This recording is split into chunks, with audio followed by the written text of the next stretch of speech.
Hello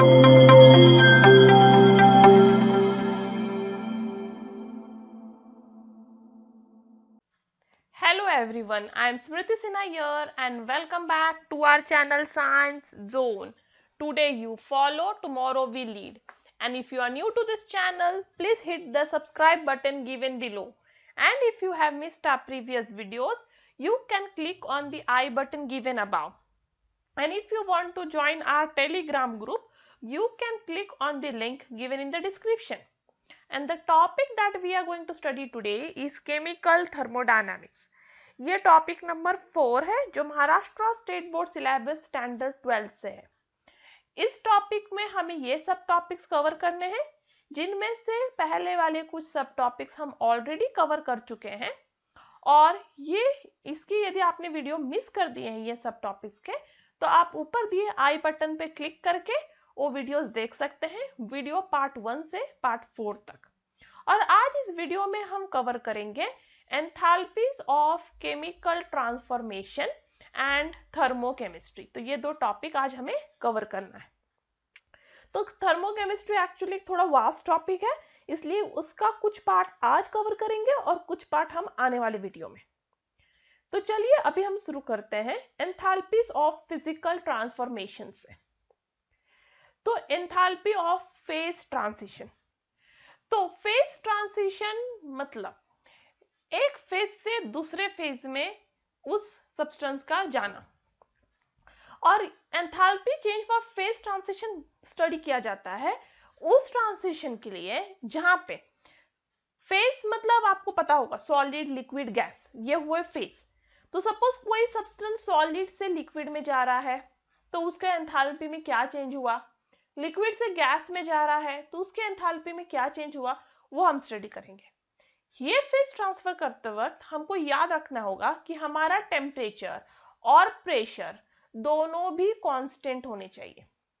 ठीक है, दोनों में भी कांस्टेंट होना चाहिए। और फेज ट्रांसफर होते वक्त कभी भी केमिकल कॉम्पोजिशन में चेंज नहीं होता। यदि इनिशियली आपका H2O है तो फाइनली भी वो H2O होगा।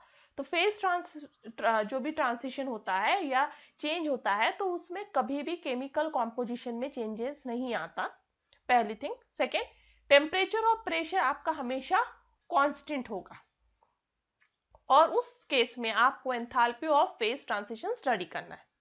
तो उसमें पहला है एंथैल्पी ऑफ फ्यूजन, जिसको हम डेल्टा फ्यूज H के नाम से जानते हैं, मतलब एंथैल्पी ऑफ फ्यूजन। तो एंथैल्पी चेंज जो अकर होगा जब 1 मोल ऑफ सॉलिड कन्वर्ट होगा लिक्विड में at constant temperature and constant pressure, तो उसे हम कहेंगे एंथैल्पी ऑफ फ्यूजन। तो एंथैल्पी ऑफ फ्यूजन मतलब क्या? एंथैल्पी ऑफ फ्यूजन मतलब जो एंथैल्पी चेंज हो रहा है जब 1 मोल ऑफ सॉलिड को आप लिक्विड में कन्वर्ट कर रहे हो at constant temperature and pressure, तो उसे कहेंगे एंथैल्पी ऑफ फ्यूजन। उसका एग्जांपल है डेल्टा H। उसका एग्जांपल एक्चुअली है वाटर का। ठीक है, तो उसके एग्जांपल के लिए है वाटर। तो आपका H2O जो सॉलिड में है वो कन्वर्ट हो रहा है H2O लिक्विड में।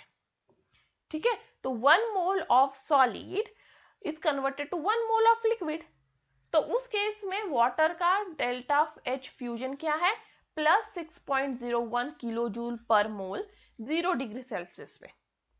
इसका मतलब है जब 1 मोल ऑफ सॉलिड आइस जब मेल्ट होगा, 1 मोल ऑफ सॉलिड आइस जब मेल्ट होगा 0 डिग्री सेल्सियस पे और 1 एटमॉस्फेरिक प्रेशर पे, तो उसका एंथैल्पी चेंज कितना है? 6.01 किलो जूल पर मोल।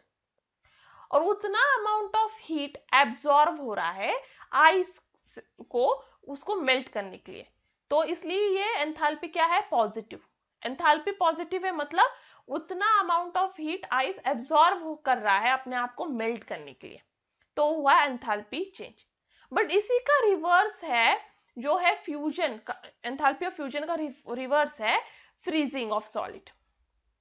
करेक्ट। तो अब लिक्विड वाटर फ्रीज होके बन रहा है सॉलिड, तो डेल्टा H हो जाएगा। अब जो ये है एंथैल्पी ऑफ फ्यूजन, उसी का अपोजिट है फ्रीजिंग। तो आपका जो वैल्यू है एंथैल्पी ऑफ फ्यूजन का वही वैल्यू होगा एंथैल्पी ऑफ फ्रीजिंग का भी, बट साइन अपोजिट होगा। यहाँ पे माइनस साइन ये इंडिकेट कर रहा है कि अब वाटर जो है लिक्विड स्टेट में वो अपना हीट रिलीज कर रहा है सॉलिड में कन्वर्ट होने के लिए।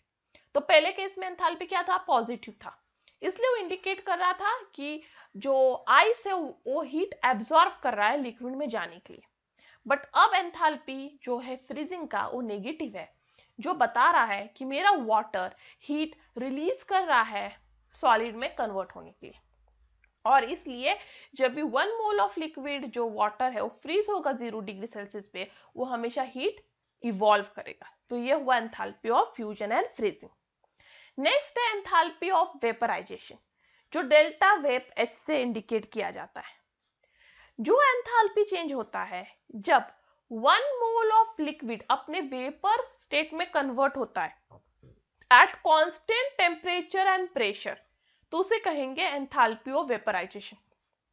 तो एंथैल्पी ऑफ वेपराइजेशन मतलब क्या, जब 1 mole of liquid 1 mole of liquid जब अपने गैसियस स्टेट में या वेपर स्टेट में कन्वर्ट हो जाएगा at constant temperature and pressure, उसे कहेंगे एंथैल्पी ऑफ वेपराइजेशन। उसका एग्जांपल है वाटर लिक्विड स्टेट से वाटर वेपर स्टेट में कन्वर्ट हो रहा है, इसलिए एंथैल्पी ऑफ वेपराइजेशन यहाँ है +40 kilo joule per mole eight 100 degree Celsius. और सेम थिंग वाटर लिक्विड से गैसियस स्टेट में जा रहा है, जहां एंथैल्पी है +44 kilo joule per mole eight 25 degree Celsius. तो टेम्परेचर अलग है तो एंथैल्पी भी अलग है। तो आपको कोई भी एंथैल्पी है कांस्टेंट टेम्परेचर एंड प्रेशर पे ही मेजर करना है, हर टेम्परेचर पे वो एंथैल्पी अलग वैल्यू देगा। तो when 1 mole of water vaporise होता है 1 एटमॉस्फेयर प्रेशर पे, तो एंथैल्पी +40 किलो जूल है 100 डिग्री सेल्सियस के लिए और +44 25 डिग्री सेल्सियस के लिए। वेपराइजेशन का अपोजिट है कंडेंसेशन, क्योंकि वेपर कंडेंस होके लिक्विड बनता है, इसलिए वेपराइजेशन का अपोजिट क्या होगा, कंडेंसेशन। तो वेपराइजेशन के वक्त क्या हो रहा था, हीट एब्जॉर्ब हो रहा था, इसलिए एंथैल्पी आप देख सकते हो पॉजिटिव है क्योंकि हीट एब्जॉर्ब हो रहा है। बट कंडेंसेशन के वक्त हीट रिलीज होगा, इसलिए अभी भी वैल्यू आपका सेम रहेगा। जैसे आपका 100 डिग्री सेल्सियस पे वेपराइजेशन का एंथैल्पी क्या था, +40, तो कंडेंसेशन का भी 100 डिग्री सेल्सियस पे होगा 40, बट अब हो जाएगा -40 क्योंकि हीट रिलीज हो रहा है। तो कंडेंसेशन पे जब वेपर कंडेंस होकर लिक्विड होता है तब हीट रिलीज होता है, बट वैल्यू एंथैल्पी का सेम रहेगा विथ अपोजिट मैग्नीट्यूड।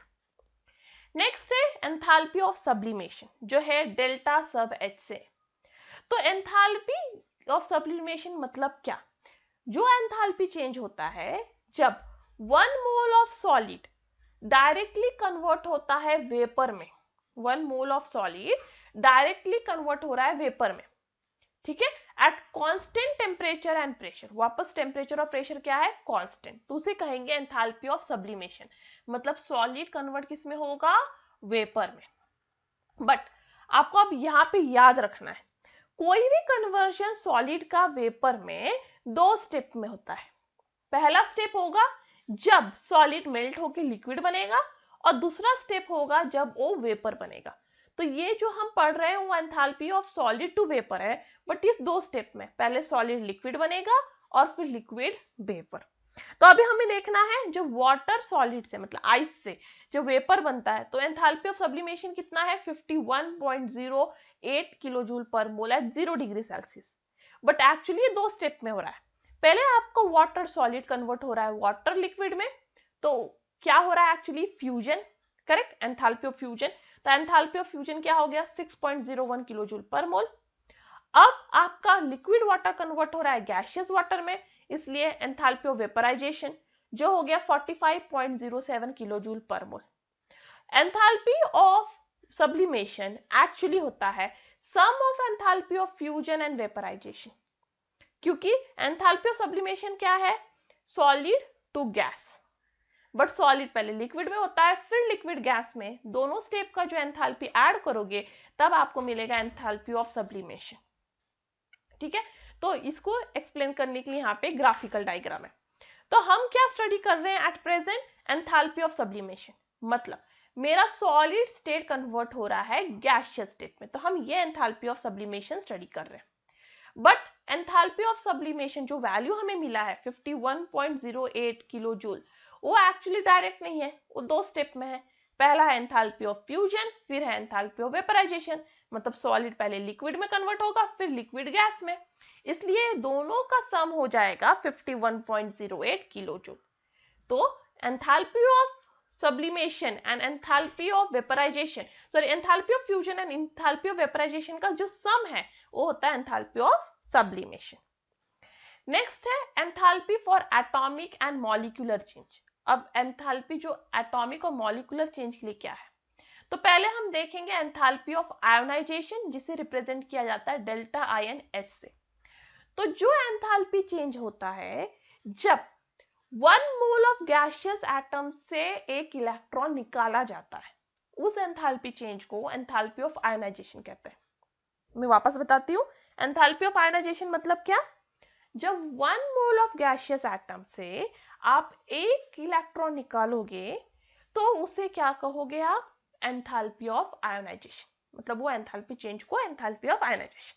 यहाँ एग्जांपल है कि आपके पास गैसियस सोडियम है जिसको आप आयोनाइज कर रहे हो, मतलब एक इलेक्ट्रॉन रिमूव कर रहे हो और वो बन रहा है Na+ एंड इलेक्ट्रॉन। इधर जो भी एंथैल्पी चेंज होगा जो है 494 किलोजूल पर मोल, ये एंथैल्पी चेंज है एंथैल्पी ऑफ आयोनाइजेशन। ये हमेशा गैसियस स्टेट के लिए ही आपको देखना है।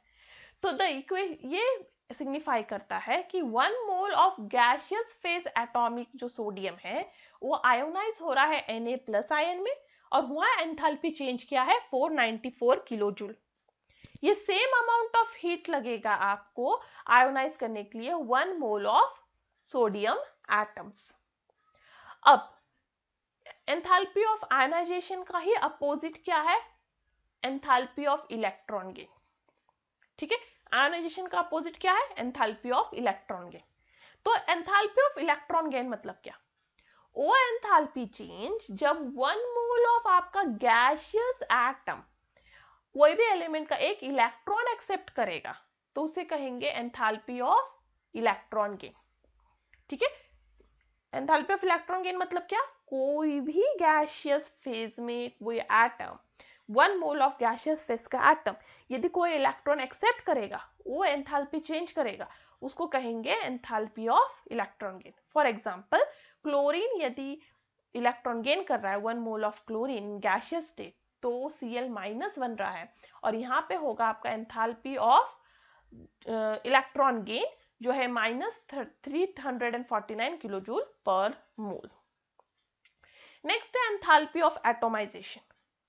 एंथैल्पी ऑफ एटोमाइजेशन मतलब वो एंथैल्पी चेंज जब 1 मोल ऑफ गैसियस सब्सटेंस अपने एटम्स में कन्वर्ट होगा, तो उधर जो एंथैल्पी चेंज हो रहा है उसे कहेंगे एंथैल्पी ऑफ एटोमाइजेशन। एटोमाइजेशन मतलब एटम्स में कन्वर्ट होना। तो एंथैल्पी ऑफ एटोमाइजेशन मतलब वो एंथैल्पी चेंज जो आपके 1 मोल ऑफ गैसियस सब्सटेंस को ब्रेक करके उसके एटम्स में कन्वर्ट करेगा। फॉर एग्जांपल Cl2 जो है वो ब्रेक होके 2 Cl देगा, मतलब एटम्स देगा। तो 1 मोल ऑफ Cl2 जब एटम्स में कन्वर्ट होगा, यहाँ पे जो एंथैल्पी चेंज होगा जो है 242 किलोजूल पर मोल, वो हुआ enthalpy of atomization. Similarly CH4 आपको एक कार्बन 4 हाइड्रोजन देगा, यहाँ पे जो एंथैल्पी चेंज होगा वो होगा एंथैल्पी ऑफ एटोमाइजेशन। नेक्स्ट है enthalpy of solution, that is delta solution H।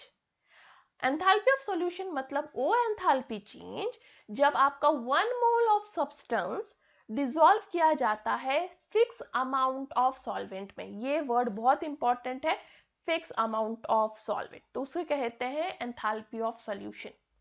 मतलब आपका 1 मोल ऑफ कोई भी सब्सटेंस आप एक फिक्स अमाउंट ऑफ सॉल्वेंट में, कोई भी कितना भी सॉल्वेंट हो सकता है, बट एक फिक्स अमाउंट ऑफ सॉल्वेंट में जब आप मिक्स करते हो, डिसॉल्व करते हो, तो उधर जो एंथैल्पी चेंज होता है उसे कहते हैं enthalpy of solution. For example आपका NaCl जो नमक है उसे आप वाटर में डिसॉल्व कर रहे हो, तो NaCl का सॉल्यूशन बन रहा है, बट ये वाटर का अमाउंट एक स्पेसिफिक अमाउंट ऑफ वाटर रहेगा, उस केस में वो एंथैल्पी चेंज जो भी है वो है enthalpy of solution. But enthalpy of solution at infinite dilution, अब ये क्या है? ठीक है, एंथैल्पी ऑफ सॉल्यूशन तो आप समझ गए, अब enthalpy of solution at infinite dilution. Infinite dilution जब भी ये वर्ड आए तो ये स्पेसिफिक वर्ड हट जाता है, इसलिए मैंने यहाँ पे स्पेसिफिक वर्ड यूज करने का है। एंथैल्पी ऑफ सॉल्यूशन के लिए स्पेसिफिक अमाउंट ऑफ सॉल्वेंट ही चाहिए, बट इनफाइनाइट डाइल्यूशन के लिए आपको इनफाइनाइट अमाउंट ऑफ सॉल्वेंट चाहिए। तो दोनों में फर्क सिर्फ इतना ही है सॉल्वेंट का। ठीक है, तो इनफाइनाइट डाइल्यूशन का जो एंथैल्पी होता है उसका डेफिनेशन क्या है? वो एंथैल्पी चेंज जो 1 मोल ऑफ सब्सटेंस को जब आप इनफाइनाइट अमाउंट ऑफ सॉल्वेंट में डिसॉल्व करोगे, तो यहाँ कितना सॉल्वेंट है? इनफाइनाइट अमाउंट ऑफ सॉल्वेंट में, उसे कहोगे enthalpy of solution at infinite dilution. तो आपको याद रखना है एंथैल्पी ऑफ सॉल्यूशन मतलब 1 मोल ऑफ सब्सटेंस डिसॉल्व किया जाता है स्पेसिफिक अमाउंट ऑफ सॉल्वेंट में, तो वहां जो एंथैल्पी चेंज है वो एंथैल्पी ऑफ सॉल्यूशन है। और जब आपका 1 मोल ऑफ सब्सटेंस डिसॉल्व किया जाता है इनफाइनाइट अमाउंट ऑफ सॉल्वेंट में, तो वहां जो आपका एंथैल्पी चेंज है उसे कहोगे enthalpy change of solution of infinite dilution. अब कोई भी आयोनिक कंपाउंड जब वाटर में डिसॉल्व होता है तो 2 स्टेप में डिसॉल्व होता है। कोई भी आयोनिक कंपाउंड, पहला स्टेप है कि जब जैसे ही आप आयोनिक कंपाउंड को वाटर में डालोगे तो उससे पहले वो आयंस में कन्वर्ट हो जाएगा, जैसे MX आपका कन्वर्ट हो गया M+X-। अब यहाँ पे जो एंथैल्पी चेंज हो रहा है उसे कहोगे एंथैल्पी ऑफ क्रिस्टल लैटिस। ठीक है, ये एंथैल्पी जहां पे आयंस जाके सेपरेट आउट हो रहे हैं उसे कहोगे क्रिस्टल लैटिस एंथैल्पी, जिसे हम डेल्टा LH के नाम से जानते हैं, और ये हमेशा पॉजिटिव होता है। एंथैल्पी ऑफ क्रिस्टल लैटिस हमेशा पॉजिटिव होगा। नेक्स्ट है सेकंड स्टेप है, ये जो आयंस जो भी आयंस अब थे वो जो सेपरेट आउट हो गए हैं अब वो हाइड्रेटेड होने लगेंगे, मतलब उनके आजू बाजू वाटर मॉलिक्यूल आने लगेगा। जो भी आयन सेपरेट आउट हुए थे सेकंड स्टेप में, इनके आजू बाजू वाटर आके सराउंड करेगा, मतलब M+ और X अमाउंट ऑफ वाटर, मतलब कितना भी अमाउंट ऑफ वाटर जितना उसको लगेगा सराउंड करने के लिए उतना सराउंड करेगा, तो ये अब हो जाएगा हाइड्रेटेड आयन, दोनों भी MB XB। अब इस स्टेप में जो भी एंथैल्पी चेंज होगा उस एंथैल्पी चेंज को कहते हैं enthalpy of hydration.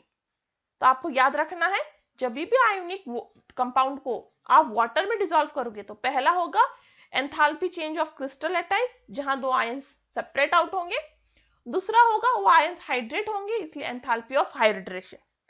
Enthalpy of crystal lattice हमेशा पॉजिटिव होता है, एंथैल्पी ऑफ हाइड्रेशन हमेशा नेगेटिव होता है, और ये दोनों का जो सम है एंथैल्पी ऑफ क्रिस्टल लैटिस और एंथैल्पी ऑफ हाइड्रेशन, ये दोनों का जो सम होता है वो सम होता है एंथैल्पी ऑफ सॉल्यूशन। कोई भी सॉल्यूशन का एंथैल्पी मतलब sum of enthalpy of crystal lattice plus enthalpy of hydration. तो अब NaCl के लिए देखिए, जैसे आप NaCl को वाटर में डिसॉल्व करोगे तो आयंस में ब्रेक होगा Na+ प्लस Cl-। यहाँ पे एक एंथैल्पी चेंज होगा, वो एंथैल्पी ऑफ क्रिस्टल लैटिस है दैट इज +790 किलोजूल। तो आपको याद रखना है ये पॉजिटिव ही होगा हमेशा। नेक्स्ट है, अब नेक्स्ट स्टेप में ये जो सोडियम और Cl अलग हुए हैं वाटर थ्रू सराउंड होने लगेंगे। ठीक है, तो हो जाएगा एंथैल्पी ऑफ हाइड्रेशन जो है -786 किलोजूल, ये हमेशा नेगेटिव होगा। तो अब enthalpy of solution of NaCl क्या है? मतलब NaCl का एंथैल्पी चेंज अब क्या है? वो है sum of enthalpy of crystallize plus enthalpy of hydration that is +790 -786 जो हुआ +4 किलोजूल। नेक्स्ट टॉपिक है थर्मोकेमिस्ट्री। थर्मोकेमिस्ट्री मतलब क्या?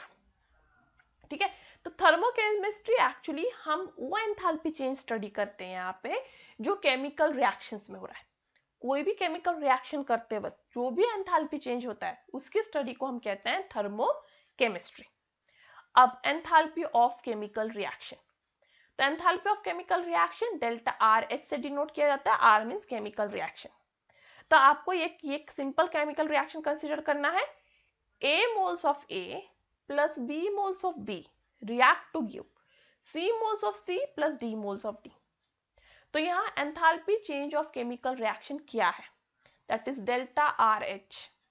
O है CHC प्लस DHD, तो ये हुआ C moles of enthalpy of C plus D moles of enthalpy of D minus A moles of enthalpy of A plus B moles of enthalpy of B। HA HB HC मतलब molar enthalpies. इसका मतलब product और reactant के enthalpy को आपको separate करना है, मतलब सब्ट्रैक्ट करना है। तो डेल्टा H मतलब enthalpy of chemical reaction is product का एंथैल्पी का सम माइनस रिएक्टेंट के एंथैल्पी का सम। तो मैंने क्या किया, प्रोडक्ट के एंथैल्पी के सम को माइनस किया है रिएक्टेंट के एंथैल्पी के सम से, जिससे मुझे delta that is enthalpy of chemical reaction मिला। अब इसको डिफाइन करना है तो ये इस तरह से है, कोई भी केमिकल रिएक्शन का एंथैल्पी मतलब होता है difference between sum of enthalpy of product minus sum of enthalpy of reactant. एक फिक्स उसके फिजिकल स्टेट में एक फिक्स अमाउंट में, और वो अमाउंट मतलब कोफिशिएंट जो c स्मॉल d वो कोफिशिएंट वो डिनोट किए जाने चाहिए बैलेंस्ड केमिकल इक्वेशन में। उसके बिना आपको बराबर अमाउंट ऑफ एंथैल्पी नहीं मिलेगा। तो आपको ये कोफिशिएंट्स बहुत इंपॉर्टेंट है। तो इसको इंग्लिश में मैं बता देती हूँ एक बार डिफाइन करके। Enthalpy change of chemical reaction is actually difference between क्या, sum of enthalpies of product minus sum of enthalpy of reactant in their physical state and fixed molar amount represented by coefficient in a balanced chemical reaction। तो ये हुआ enthalpy of chemical reaction। Next है exothermic and endothermic reactions। तो enthalpy of a reaction जो है वो हो सकता है पॉजिटिव या हो सकता है नेगेटिव। अब वो किस पे डिपेंड करेगा, वो डिपेंड करेगा sum of enthalpy of product and sum of enthalpy of reactant पे। क्योंकि जो एंथैल्पी ऑफ केमिकल रिएक्शन का फॉर्मूला क्या था, sum of enthalpy of product minus sum of enthalpy of reactant. अब ये डेल्टा H पॉजिटिव है कि नेगेटिव किस पे डिपेंड करेगा, एंथैल्पी ऑफ प्रोडक्ट के वैल्यू और एंथैल्पी ऑफ रिएक्टेंट के वैल्यू पे, करेक्ट। यदि sum of enthalpy of product sum of enthalpy of reactant से बड़ा हुआ तो ऑटोमेटिकली आपका डेल्टा H पॉजिटिव है, करेक्ट। यदि आपका डेल्टा H पॉजिटिव है मतलब आपका रिएक्शन मिक्सचर जो है वो हीट एब्जॉर्ब कर रहा है और इसलिए आपका रिएक्शन एंडोथर्मिक है। ये आप पता लगा सकते हो। तो एंथैल्पी बहुत इंपॉर्टेंट है ये पता लगाने के लिए कि आपका रिएक्शन एक्सोथर्मिक है कि एंडोथर्मिक, मतलब आपका रिएक्शन मिक्सचर हीट एब्जॉर्ब कर रहा है कि हीट दे रहा है। यदि आपका enthalpy of product sum of enthalpy of product sum of enthalpy of reactant से बड़ा है मतलब आपका overall enthalpy of reaction positive है, तो आपका रिएक्शन मिक्सचर हीट एब्जॉर्ब कर रहा है और एंडोथर्मिक है। बट अब इसका अपोजिट, सपोज आपका sum of enthalpy of product sum of enthalpy of reactant से छोटा है तो आपका एंथैल्पी ऑफ रिएक्शन नेगेटिव है और इसका मतलब आपके रिएक्शन मिक्सचर से हीट बाहर जा रहा है और आपका रिएक्शन एक्सोथर्मिक है। तो आपको याद रखना है, आपको कभी पूछा गया कि आपका रिएक्शन एक्सोथर्मिक है कि एंडोथर्मिक, आप एंथैल्पी वैल्यू देखिए। यदि एंथैल्पी वैल्यू पॉजिटिव है तो रिएक्शन एंडोथर्मिक है, एंथैल्पी वैल्यू नेगेटिव है तो आपका रिएक्शन एक्सोथर्मिक है। अब इसका एग्जांपल, आपका N2 gas plus O2 gas दे रहा है 2NO2 गैस। यहाँ पे आपका रिएक्शन का एंथैल्पी है 66.4 किलो जूल, मतलब एंथैल्पी पॉजिटिव है, कुछ नहीं है मतलब पॉजिटिव है, मतलब वो एंडोथर्मिक रिएक्शन है, मतलब ये रिएक्शन हीट एब्जॉर्ब कर रहा है। नेक्स्ट केस में 2KClO3 दे रहा है 2KCl प्लस 3O2। अब यहाँ पे एंथैल्पी ऑफ रिएक्शन है -78 किलो जूल। यहाँ एंथैल्पी ऑफ रिएक्शन क्या है, नेगेटिव, मतलब रिएक्शन एक्सोथर्मिक है, मतलब रिएक्शन हीट रिलीज कर रहा है। नेक्स्ट है standard enthalpy of reaction. Standard enthalpy of reaction की क्यों जरूरत पड़ी, क्योंकि आपको यदि बहुत सारे डिफरेंट केमिकल रिएक्शंस के एंथैल्पी को एक दूसरे से मतलब कंपेयर करना है तो उस केस में आपको सिमिलर कंडीशंस चाहिए, मतलब आपके सारे रिएक्शंस एक जैसे कंडीशन में होने चाहिए तभी आप वो दोनों के एंथैल्पीज को कंपेयर कर सकते हो। तो स्टैंडर्ड कंडीशन या एक फिक्स कंडीशन के लिए आपको स्टैंडर्ड एंथैल्पी ऑफ रिएक्शन चाहिए, उसको कहेंगे थर्मोडायनामिक स्टैंडर्ड स्टेट। तो थर्मोडायनामिक स्टैंडर्ड स्टेट में आपका सब्सटेंस कौन से स्टेट में होना चाहिए, गैसियस में, सॉलिड में या फिर लिक्विड में, वो उस स्टेट में होना चाहिए जिसमें वो स्टेबल हो 1 बार प्रेशर पे और 298 केल्विन पे। मतलब सपोज मैंने आपको सब्सटेंस दिया X, आपका X सब्सटेंस 1 बार प्रेशर पे और 298 केल्विन में सपोज वो सॉलिड स्टेट में स्टेबल है, तो आपका स्टैंडर्ड स्टेट क्या हो गया, सॉलिड, उस एक सब्सटेंस के लिए। सपोज आपका Y सब्सटेंस 1 बार प्रेशर पे और 298 केल्विन पे यदि वो लिक्विड स्टेट में स्टेबल है, तो आपका Y का स्टैंडर्ड स्टेट क्या हो गया, लिक्विड। तो इस तरह से आप स्टैंडर्ड स्टेट डिसाइड कर सकते हैं। यदि आपका रिएक्शन कोई सोल्यूशन में हो रहा है, तो आपका स्टैंडर्ड स्टेट 1 मोलर कॉन्सेंट्रेशन में ही गिना जाएगा। तो स्टैंडर्ड स्टेट कुछ एलिमेंट्स का या कुछ कंपाउंड्स का यहाँ दिया हुआ है, जैसे H2 हमेशा गैसियस स्टेट में होगा, आपका मर्क्यूरी गैसियस में, सोडियम सॉलिड में, carbon that is graphite solid में, फिर C2H5OH that is ethanol liquid में, CaCO3 सॉलिड में, CO2 गैस में, इथेनॉल लिक्विड में, वाटर लिक्विड में, CaCO3 सॉलिड और CO2 सॉलिड। ये रिफर करता है 1 बार प्रेशर एंड 25 डिग्री सेल्सियस मतलब 298 केल्विन पे, ये उनके स्टैंडर्ड स्टेट है। तो स्टैंडर्ड एंथैल्पी कोई भी रिएक्शन का वो एंथैल्पी चेंज है जो रिएक्शन में हो रहा है जब आपका रिएक्टेंट प्रोडक्ट में कन्वर्ट होता है इन देयर स्टैंडर्ड स्टेट। मतलब आपका रिएक्टेंट कोई स्टैंडर्ड स्टेट में है, जैसे वाटर लिक्विड में, इथेनॉल लिक्विड में, यदि आपका वो रिएक्टेंट स्टैंडर्ड स्टेट में है और वो प्रोडक्ट में भी कन्वर्ट हो रहा है जो प्रोडक्ट भी अपने स्टैंडर्ड स्टेट में है, उस केस में, उस रिएक्शन में जो भी एंथैल्पी चेंज हो रहा है उसे कहेंगे standard enthalpy of reaction. Next है थर्मोकेमिकल इक्वेशन। थर्मोकेमिकल इक्वेशन क्या होता है? थर्मोकेमिकल इक्वेशन होता है बैलेंस्ड केमिकल इक्वेशन जिसमें एंथैल्पी चेंज, फिजिकल स्टेट और number of moles of reactant and product specify किया जाता है। मतलब कोई भी केमिकल इक्वेशन जो बैलेंस है, उसमें एंथैल्पी चेंज बताया गया है, उसमें रिएक्टेंट प्रोडक्ट का फिजिकल स्टेट बताया गया है, उसमें रिएक्टेंट और प्रोडक्ट के नंबर ऑफ मोल स्पेसिफाई किए गए हैं, उसे हम कहेंगे थर्मोकेमिकल इक्वेशन। उसके लिए कुछ गाइडलाइंस है।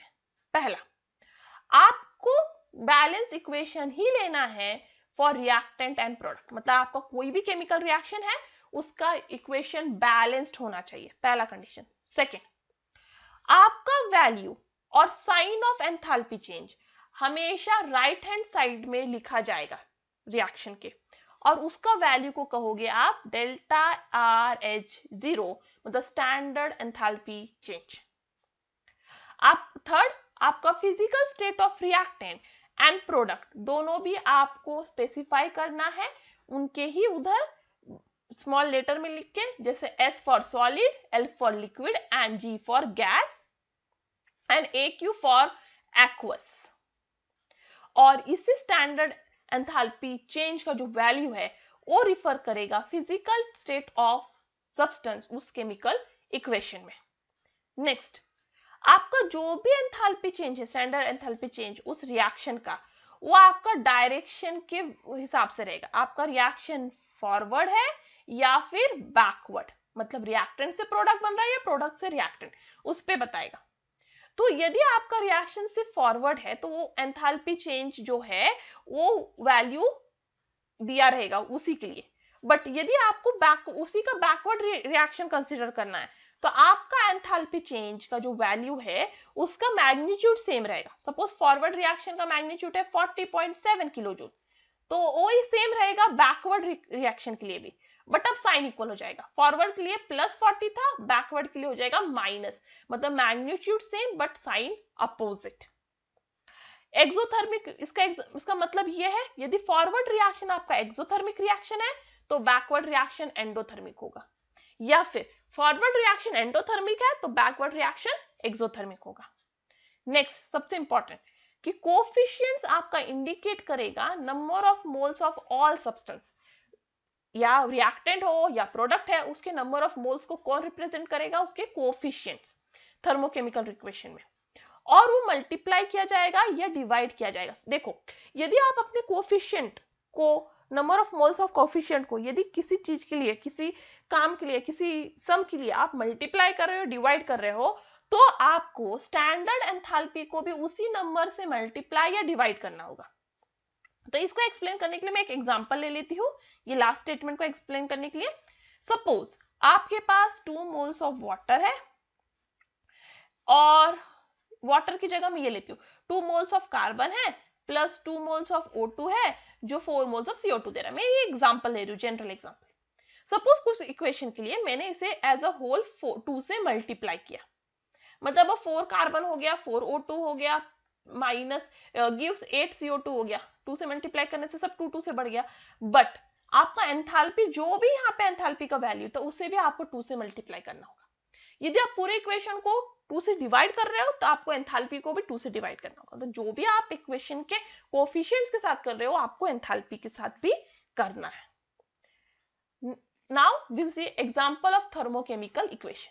तो ये इक्वेशन ये है कि CH4 गैसियस स्टेट में, 2O2 गैसियस स्टेट में, दे रहा है CO2 गैसियस स्टेट में, and 2 moles of water liquid state में।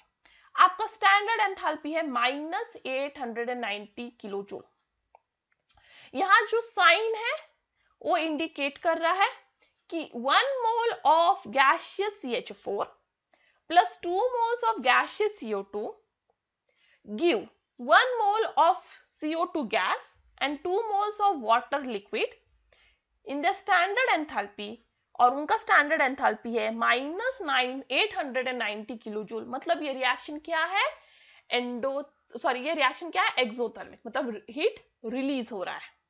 तो ये तो फॉरवर्ड रिएक्शन के लिए हो गया।